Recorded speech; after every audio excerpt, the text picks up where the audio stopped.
All right, guys, the Utah Jazz get a much-needed win against the Minnesota Timberwolves. This is the Hoops Nerd postgame show.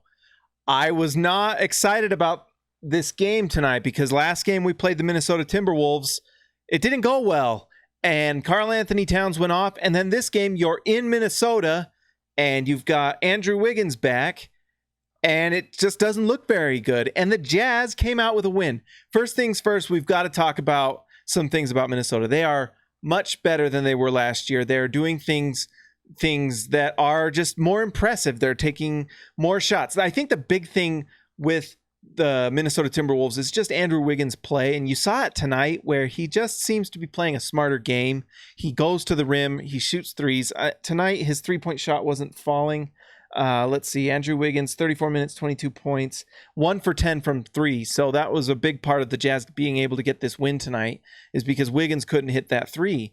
But he does go to the rim, and his length is impressive. His ability to, he had a couple shots where he finishes over Rudy Gobert.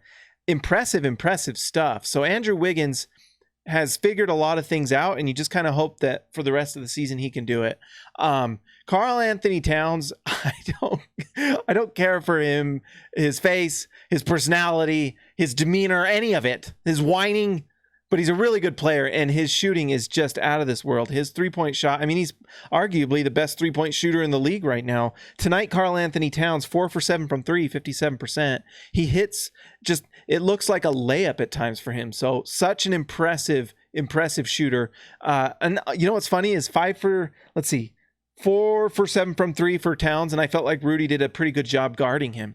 By the way, Rudy Gobert is an absolute monster on the defensive end. His ability to go out to the three-point line now and then come back to the basket and block shots. Rudy Gobert had 5 block shots tonight. 5 block shots. He was absolutely a monster. When Rudy Gobert is on the floor, the Jazz are just a problem.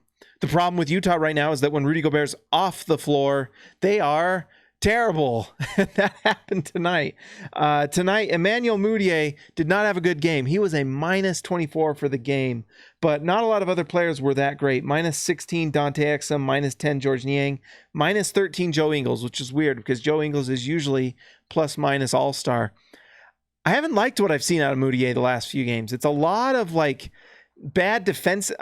Because it's not necessarily the offense, because there's times on offense where he does do some really nice things. And he's had some games this year where he's really played well and been a big part of getting, there was a game or two, I can't remember which one it was, but he was a big part of the Jazz getting the win. And then there's nights like tonight where, wow, it's not good. It's not good. And when he's on the floor, it's a lot of isolation, pull-up shots, and not a lot of just flow of offense. Tonight, the Jazz offense at moments looked better, especially in the fourth quarter, and it's amazing how much better you look when shots are just going in.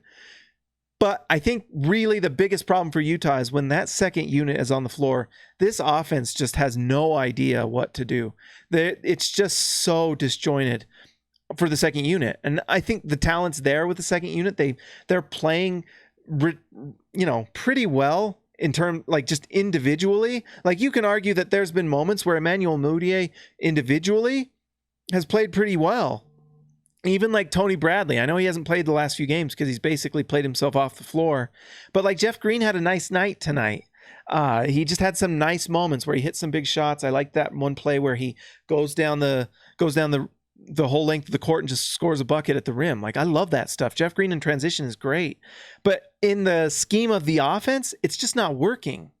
It's just not working. And so they've got to find a way to be more cohesive, pass the ball more. The other person that's just got to be better is Donovan Mitchell.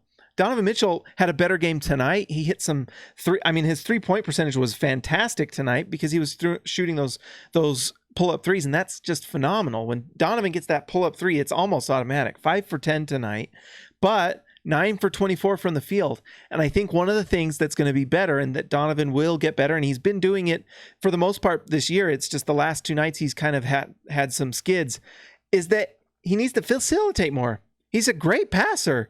Donovan has a chance to just go get a triple-double whenever he wants. Well, not whenever he wants, but he's a guy that can go get 6-7 assists every night.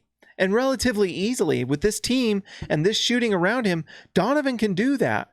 And some of it was just, it's weird. The chemistry's not there. The 14 games have gone by and the chemistry still struggles. So I don't know, but Donovan Mitchell will figure it out. I think he just needs to look to facilitate more. Mike Conley is looking really solid. Tonight, he looked really great.